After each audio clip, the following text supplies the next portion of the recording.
Hello everybody, this is Niuniu. Very happy to welcome you to another brand new live stream here in Beijing. As you can see, this is already the deep, middle of the winter here in Beijing. It's beautiful. It's a little bit cold, but it's very clear and the sky is blue, the wall is red, the atmosphere is very Beijing. Yes, we are actually in the center of the city, deep in the Hutong area, and today I'd like to invite you to try something new here. For a foodie, I find myself very happy living in China because there are different kinds of cuisines in this country. They are very different from each other and I have a lot of different choices. And with the step of reform and opening up, the country is welcoming more and more delicacies from all over the world. And you see the adaptation of cuisines from different places in the world come to Beijing and provide their very special pleasure to local people here. That is why today I am actually visiting a French restaurant located deep in the Hutong area in Beijing. I'm not really sure what kind of delicacies I would encounter, but I am totally excited. So, for those of you who are watching from CRI Learn Chinese Facebook page, YouTube channel, and 英语环球广播微博, as well as our friend account visiting Beijing, let me know where you're watching. Let me know what is your favorite food or favorite cuisine from which place, and let me know whether or not you're enjoying the live streams. Alright, let's see whether we are welcoming some live streams already. I see many of you already tuning in. Giovanni saying, 你好, Niuniu, happy to have you here. We have Sensar saying, hi friend, good afternoon. Afternoon to you too. And more of you are tuning in saying hi, giving me nice memes and gestures. Very glad to have you here. I know it's relatively I'll say awkward time for food, but since this restaurant is super popular, I can't actually order for a noon session, for actual lunch. That is why we're picking this afternoon time, so that we can show you a little bit of the afternoon tea style kind of delight. And yes, this is within an old Hutong area. Actually, this whole area features a ancient temple called Zhizhu Si. This temple has been restored and renovated so that people would be able to see and appreciate the temple in its old form. And a very interesting and I think innovative way to use this place is to have the area around the Zhizhu temple, Zhizhu Si temple, be, let's say, utilized by, for example, some more rather trendy use, sometimes even commercial use. You would see people doing yoga in the yard, and you would see beautiful, interesting restaurants like the one we're visiting, starting their business here so that local people, including visitors, would be able to have the full package joy. They can come here, appreciate the beauty of the Hutong area, appreciate the temples, and then they would be able to tour the entire area a little bit, to visit a tea house, to dine in this fine restaurant, and perhaps ask a little bit about the restaurant's history, including the fact that it is adapted from China's very first black and white TV factory. So the building we're about to get in is actually, was actually the site of the TV factory, and the adaptation and the inside decor would surprise you. So follow me and let's have a look inside. This is really interesting, seeing this combination of old and new, of fashion and tradition. And many of you are saying hi. Very happy to have you here. Oh,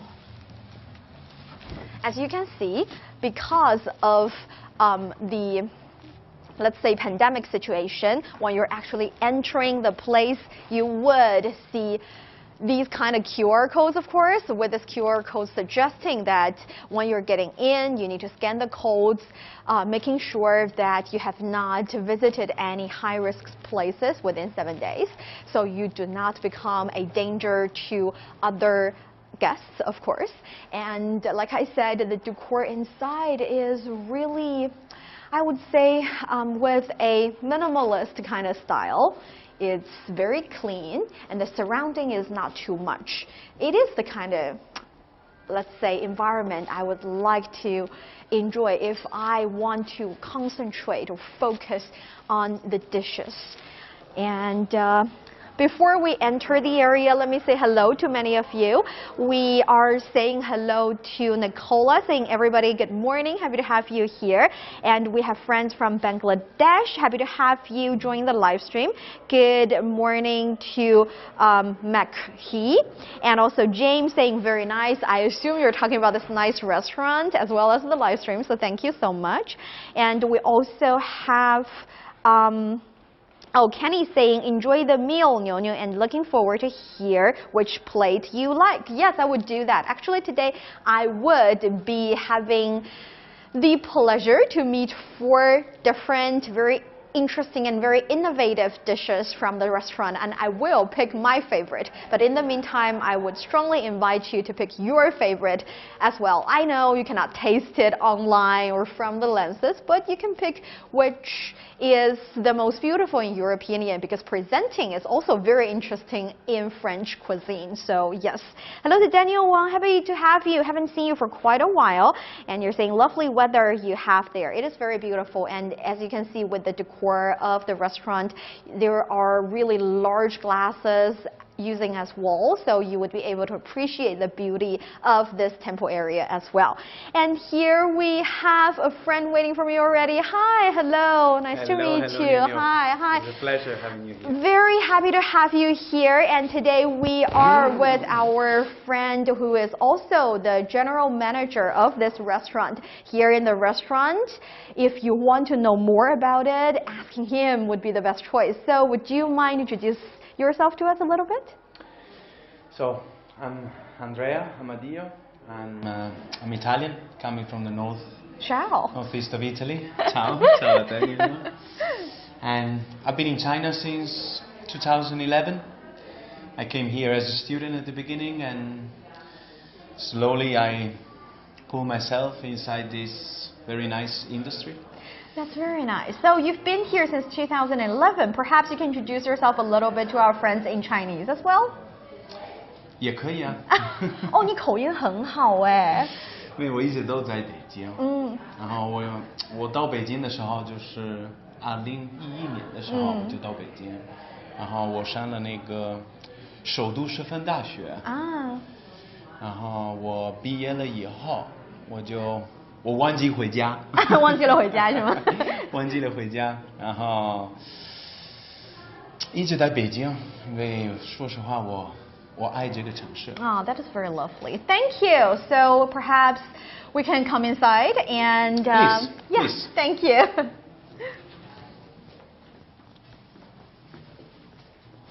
All right, so I'm inside already, and you might have already heard that it's getting much warmer, and I have to admit I dressed for the occasion as well. So yes, thank you. Please take a seat. Thank you. All right, sitting down, much warmer here. So I'm curious, you've been here since 2011 and after university. What may I ask your major? So my major is basically Chinese. So I came to China to mainly to study the language, since I was quite attracted by Asian culture, especially Chinese culture, which is a millennial culture, which I slowly got very interested in. But the thing that attracts me the most is the food. Chinese food. I'm a big Chinese food lover. That is very interesting, if you don't mind. Please. Okay, allow me to. All right, that works, thank you. Because actually, I think Italian food is delicious as well. I've been visiting there, well, not so long. I have visited there, and I think the thing that struck me the most is that for Italian cuisine, they also use a lot of different body parts in an animal, and that is the thing for Chinese and for Italians, because it's not that popular in some other style kind of food. It is. I mean, I spent a third of my life here, and I can easily say that the two cultures, Italian and Chinese culture, are very alike, especially for whatever concerns food. I mean, as you just mentioned, also in Italy it's very easy to find, you know, like everything, especially, you know, the chance to taste a lot of different parts of the animal bodies and stuff, and pretty much every animal is also and the thing it's a dish. It's a dish, and we're going through different kind of techniques so that they can be delicious, presentable, on the table. And also, I'm from Shanxi province. I'm not really sure if you're familiar with it, but it is very important for us to have a very interesting appreciation of noodles, which makes Italian a little bit closer to my heart in that sense. Indeed. So, how'd you land on this job, working as the general manager of a French restaurant founded by a Belgian, located deep inside the hutong area of Beijing? That is like, I cannot even say what kind of fusion it is. It's a mixture of perhaps a little bit of every culture. Well, let's say that after my studies, probably sounds a little like a cliche, but I'm Italian, so I love food and I love wine. And when I started my career, I started working for an Italian restaurant, which introduced me to a lot of new things, a lot of new wines, and then slowly I started to approach more French cuisine, French wine. I became a big fan of French wine. So at the end, Mr. Leclerc, Ignace Leclerc, which is the owner and founder of TRB Group, decided to make me part of the big family, which TRB is. That is actually a very nice story, but I still have to say, 你如果大学学中文的话，我会觉得你应该跟我一起工作 because we have our I Learn Chinese Facebook page. I just said that perhaps since you majored in Chinese and mainly on our page, you guys know that we introduce Chinese language, Chinese culture, what is happening in the society, what's fun, what are people talking about, and of course the trendy things, including trendy and fashionable restaurants, to our friends all over the world, so that we can be your tiny little window to China, that you would find this intriguing culture also a piece or a plate of dish for you as well. So yes, I would see perhaps in the future we can try different cuisine and talk about them in English and in Chinese. Yes, and that would be very nice. So, since we mentioned already several times, this is a French restaurant located in the Hutong area. Actually, it's really close to the Forbidden City. It's got the name temple in the TRB, in the name of the restaurant of the group. So how come this is the location we picked? So this is a unique location because it's located in the core of the ancient city, and it's TRB Hutong, which stands for Temple Restaurant Beijing. So the Dongjing Yard is basically where the Zhizhu Si and Songzhu Si, mainly these two temples that has a history of 600 years. I mean, still going back to the Qing dynasty. Yep.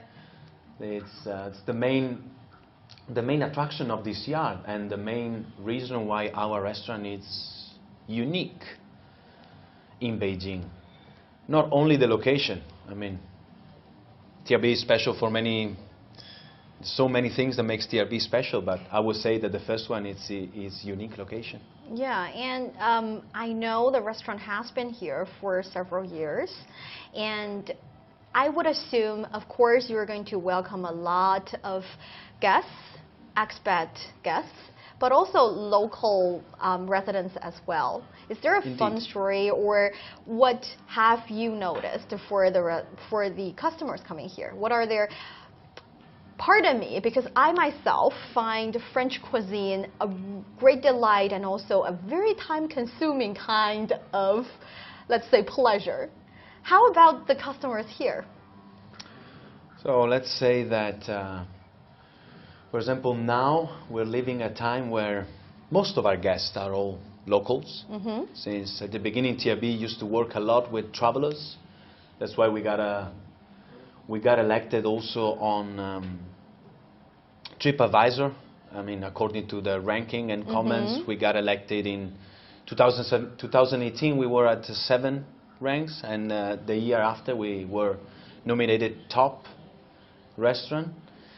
And slowly we got to evolve and get more Chinese guests. Also due to the pandemic was also a thing. A lot of travelers could not travel inside China, so it was a slow going through another way.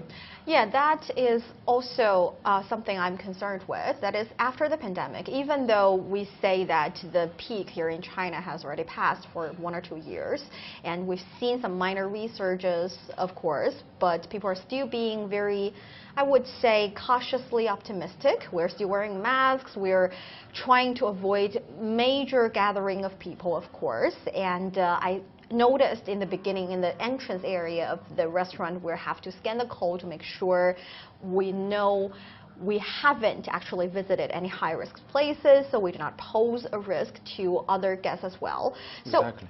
So how's the restaurant situation after the pandemic? Are we bouncing back, or we didn't even occur any problem? Well, let's say that when it started, you know, everybody faces the same situation where there was no business. But then we reinvented ourselves, and the TRB group started to do a lot of why mine? So a lot of like deliveries. So we implemented our business with this, and at the beginning it was very successful. Since the TRB group has a lot of different, not only fine dining but also casual dining and like healthy dining. So we reinvented ourselves, and we were able to catch up with the business. And then, as you already mentioned, the situation now is way better than at the beginning, and we cannot really complain. Thank you. I like that. And let's see whether or not our audience out there have any questions. Please. Because we have many friends watching, and we have a friend asking, what is the most popular meal on the menu? I think that is an interesting question we will be covering, because I know after doing a lot of adaptation to local taste, you also are the kind of restaurant that would be very, let's say, serious about creating new dishes, creating new menus, seasonal menus, and Indeed. Maybe for different festivals and stuff. So yeah. So we have Christmas coming up. So we're now creating and designing the Christmas. Very much looking forward Christmas to that. Dinner and lunch. Yes, and we also have friends asking questions about do they serve horse on the menu? Very popular in France. Interesting question. Very popular in Italy as well. Oh. So far, no, we don't serve horse. But for example, one of our main course it's venison. It's New Zealand venison. Which is very interesting. Yeah. And it's a dish our chef only cooks for 3 months a year, because it's very seasonal. Yes. Wait the time to be right to prepare and cook this dish, because he wants to wait the right time for the animal to have a very tender and nice meat.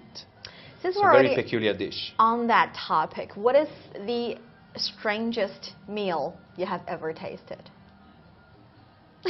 I know it's a personal question. It's a tricky question. Yeah, but I have to confess, because you mentioned Christmas, and during Christmas seasons, I have actually tried reindeer steak. and I feel like one kid, at least one less kid, is getting his or her present because I ate the transportation. But yeah, I think that's the thing about different cuisine. When there is a long history, a really, let's say, rich culture behind the cuisine, we can see that different kind of ingredients are being used, and different stories about different dish, of course, is happening in this area. And that is why I'm asking, because you love food. And my answer will be, I can tell you the weirdest thing I had when I was in Italy, and the one that I had when I was in China. Okay. Italy so when first. I was in Italy, there's a typical thing from Tuscany, which is called lampredotto, and it's basically a sandwich which is made with one of the 5 stomachs of the cow. Ooh, okay.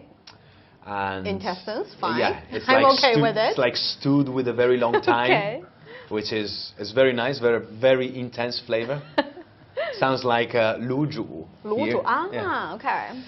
And you are for my very suitable Chinese experience, I actually don't recall the name of this dish, but I was invited to a dinner where we had this fish-based dish, and this fish has a very intense flavor. I don't recall the name of this dish. Oh, is it happen to be 臭鳜鱼? Yeah.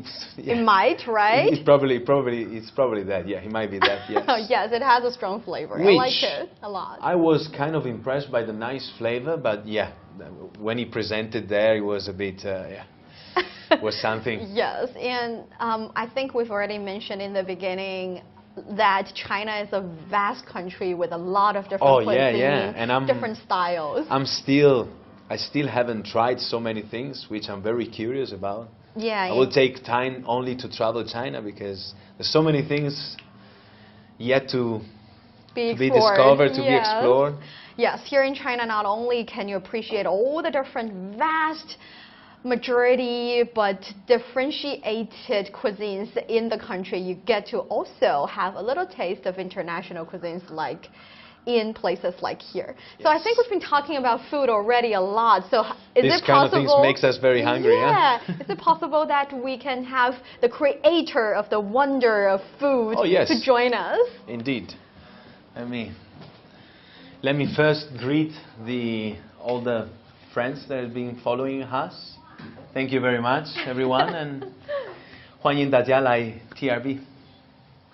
Please let me introduce the chef. Oh yeah. Hi. Hello. Hi, very nice to meet you here. Hi, would you? Yeah, sure. We want to get the mic so that you can talk to us a little. Thank you. Thank you, Aunt Leah. Thank you very much. Thank you very much. Thank you. It was a pleasure. Thank you. All right, so we have a lot to talk about when it comes to food. So how about you? See, I am acting a little bit like the host here because I'm used to that position, but this is your restaurant and a lot. Actually, most of the dishes on the menu is your creation. All of the dishes. You create the wonders. So tell us a little bit more about yourself. Well, firstly, thank you very much for coming. It's great to have you. Thank you. Yes, so the restaurant, it's been here now for 10 years, but I've only been here for a short period of time, 5 months. In that time, we've changed everything. We've changed the style, the recipes, the dishes, and we project it in a different direction now. A great way to showcase high-quality cuisine in Beijing and give the Beijing public something special that we can promote to them. So you've been here for 5 months and you've already changed everything. Did you do any of your changes based on Beijing local food, ingredient, and taste? Yeah, this is my 3rd country now in Asia, previously in Tokyo and Singapore.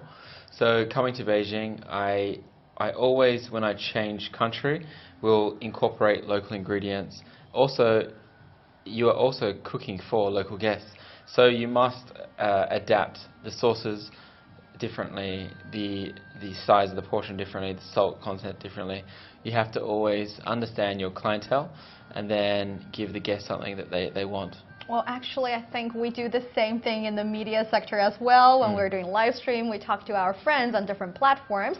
For today's occasion, we have friends from CRI Learn Chinese Facebook page, YouTube channel, and 英语环球广播微博, as well as our friend platform visiting Beijing. So if any of you guys have any questions towards this lovely restaurant, towards Chinese cuisine, French cuisine, and apparently different food in Singapore and Japan as well, you can ask your questions in the comment area. Do not hesitate. So I would lead. In Chinese, we say 抛砖引玉. I will lead with my first question so that I will lure more in our conversation. Yeah. So I've been to these different places. If you are asked to describe using one sentence, describe each different local cuisine, what would you think are the biggest or most, let's say, signature characteristics of these different food? And of Chinese cuisine? Of Chinese cuisine, perhaps Japanese cuisine, food in Singapore, as well as in French, and perhaps in Australia. In one word, perhaps it's a little bit hard to... Yeah. No, I mean one sentence for each place. Yes, okay. Well, I would say, let's start with China. You've got a rich culture of food in different parts of the country. Yes. You have different styles due to climate and economy. So I think being the capital, Beijing, we have some beautiful, beautiful dishes. Peking duck is obviously very, very well known. Going to Japan, you have an extremely diverse type of food. You have so many strong cuisines, all in the realm of Japanese cuisine, and all are very different in each way. In Singapore, you have an influence of Chinese and an influence of Malaysia. This gives a distinct style. So bringing French cuisine to Asia is about representing the techniques and foundations of French cuisine, such as stock sauces, seasonal cooking, and then incorporating what's the ingredient from the region. So, for example, we could say now is the hairy crab season. So one of the dishes, signature dish of mine is hairy crab sauce with roasted langoustines. So it's a good harmony of French langoustines and hairy crab from Jiangsu province. Your words are bringing appetite in me already, so maybe we can talk about the food looking at them at the same time? Sure, we've prepared some dishes for you, so please. Thank you. So we are inviting our dishes onto the table, and yes, when it comes to adaptation, localization, we have with Chinese word we say 本地化. So 本地 being the local place, 本地, and 化 is like lies, the lies process. So you make it localized, you customize, and I think you are particularly talented on that realm. Yeah. So what do you usually do when you first enter, or let's say visit, you come to a new country? What would you start learning about first? As a chef, the first thing you do when you start in a new country is you go to the markets.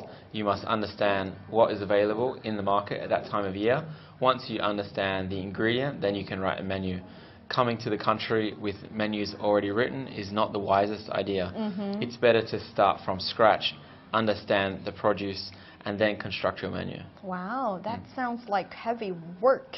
Yeah, I think that's what experience can be fun is. Too, yeah, right? It's experience, and I think at this point of your career, when you get to these points, of traveling and recognition, then it's all part of the course.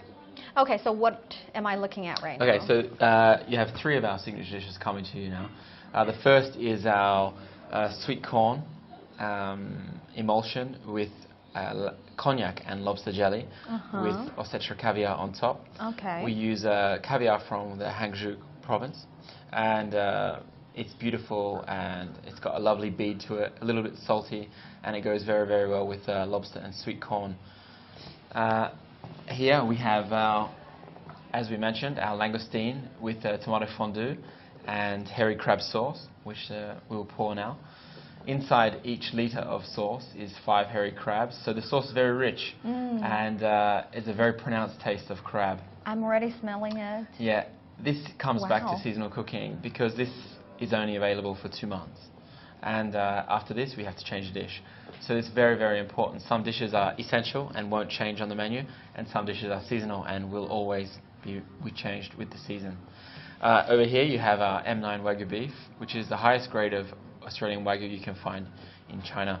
We serve it with Madeira roasted mushrooms from the Yunnan province, and we serve the sauce is Bordelaise sauce, which is red wine and bone marrow.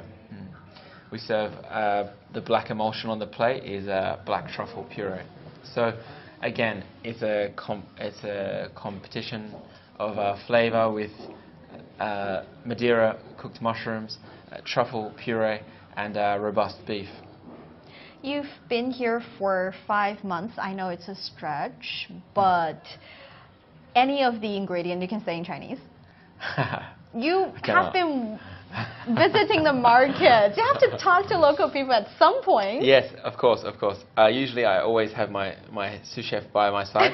Yeah, I understand. And, I also do this for 2 reasons. Because A, I want him to learn the same way I approach a market together. Because there's no point in me just learning. So I always encourage the guys to come with me. But for the local words, unfortunately, I'm still practicing. Okay, so if you want to learn one, pick one. And we are on CRI Learn Chinese Facebook page. Of course, we're learning more than just language, the culture. Now, I think French cuisine in China as well, but we're learning a lot of things, so might as well take the chance to learn 1 or 2 words. Okay, which one would you like to know? I think you should tell me the easiest and simple one for all 3 dishes, and that's the one way I can remember. Oh yeah, we can do that. Okay, so caviar in Chinese would be 鱼子酱. 鱼子酱. Yes, that's good. So 鱼 is fish, 子 is kind of like the egg or the tiny little, let's say, particles we're looking at. And 酱 is sauce. I know it's not exactly a sauce, but that is how it's named in Chinese. 鱼子酱. And for that, I'm going to call it perhaps 虾. Xia can be shrimp, can be prawn, can be, xia. Okay. And that would be 牛肉, beef. 牛肉. 牛肉. Yes, so 鱼子酱, xia. I know it's a huge downgrade to describe them. I don't think it's a downgrade. It's just a huge jump, right? Yes, it's a huge difference, but I think that's the beauty of, let's say, food. Yes, you can start from the very beginning just to put bread on the table to support yourself, to feed yourself, but you can also make it an entire experience. Impress your date, woo your client, or having a great, let's say, for French, perhaps 3 to 5 hours. For Chinese food, perhaps a hot pot period would be around 2 hours, but it doesn't matter. It's about the whole experience. Right. That's right. We're just trying to create wonderful memories for the table, for families, guests, and just people in general. Oh, that is very nice. All right, let's see what are some questions we are looking at right now, because often when we do live streams like this, we have a lot of friends watching from the other end of the line, and they would have a lot of questions. I think this one is particularly challenging for them because they can watch all the lovely dishes and hearing us talking about the ingredients, the fragrance, the taste, perhaps a little bit later, but they cannot taste it directly, so I assume they would have a lot of questions. We have Giovanni saying, I made creamed corn, broad beans, and tofu last night because most of my dishes have broad bean from my garden at the moment. So yeah, you're using really fresh ingredient from your garden. That's very nice. Very nice. Yes. And we also have Sensor saying, great talk, meeting best video, really good project. Thank you. Thank you. Thank you very much. Giovanni asking, what's the best French dessert on the menu? Oh, well, I would say last month we had the most beautiful pêche melba, which was poached peaches from Sichuan prefecture, and we poached them straight in champagne and served it with the champagne sabayon. We've just changed that now, and we are now using Hainan mangoes, so we will showcase that dish just next. But I think in China you have the most incredible fruits and very, very high quality. So it's become a staple to have a high quality fruit dessert in our restaurant in a French fashion. That is very interesting, but I was distracted by another interesting question. That is, wonder if snails are on the tasting plate. For this menu, there is no snail on the menu, but in future, for sure. I love cooking snails, especially cooked in red wine and bacon. They are delicious.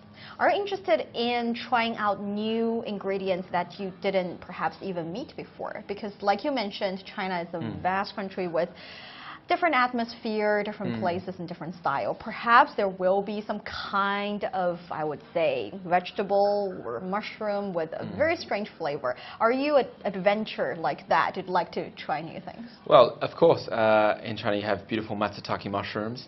This is one of my favorites. We'll be using that soon. I think currently now is most mushrooms coming from the Yunnan prefecture we use on the menu. Yeah, I'm enjoying each season and what it brings to me.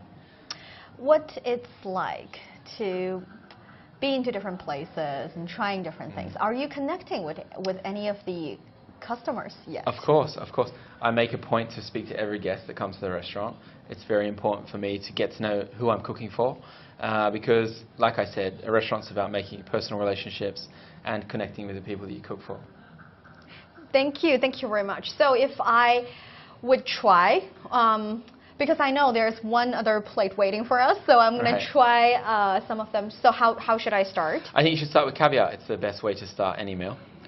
Please take the spoon in front, mother of pearl spoon, and dive straight in. Dive straight in. With the jelly and with the cream. Okay, I've got everything. Let's have a closer look at it. We have the caviar and the jelly and the cream. You can see all three major components, and let me tell you,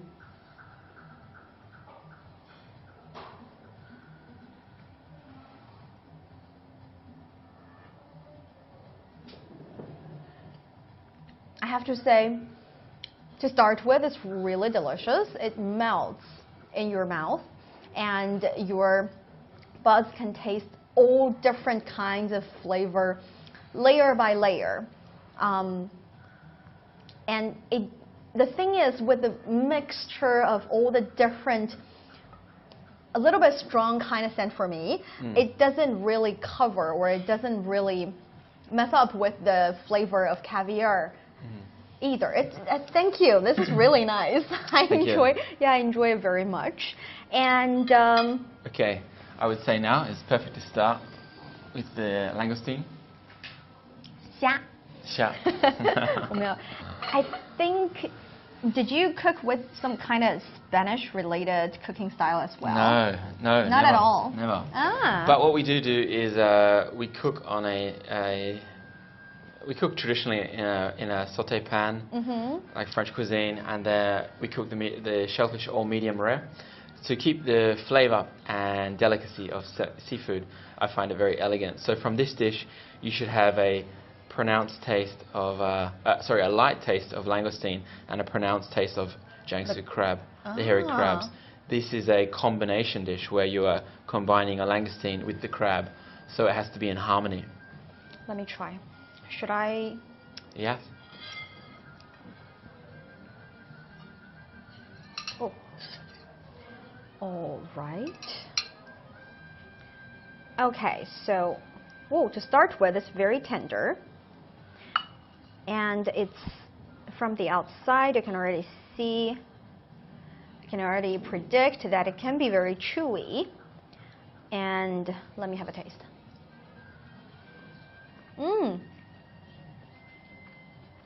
I was right. It's really tender. In Chinese, we say 它的肉非常嫩. It means that it's not, it's almost like it's only mediumly cooked. It's not very chewy, but it's very tender. And like you said, the sauce crab, the crab sauce feeling is exploding in my mouth, and I love it. Great. Thank you. This is really nice. Yeah. And so allow me to. I will change you. Thank you. Yeah. Thank you. And here you have our Wagyu beef. We serve it with our roasted mushrooms. Now what you should have is earthy notes, because the beef is robust in taste and the sauce has red wine inside. We complement it with mushrooms, which are slightly sweet from the Madeira. Should I combine the mushroom with the beef together, or? Absolutely. Yeah, let's do that. Okay. Ooh, robust it is, with a little taste of the mushroom, and perhaps I'm a little rust in using my. Okay.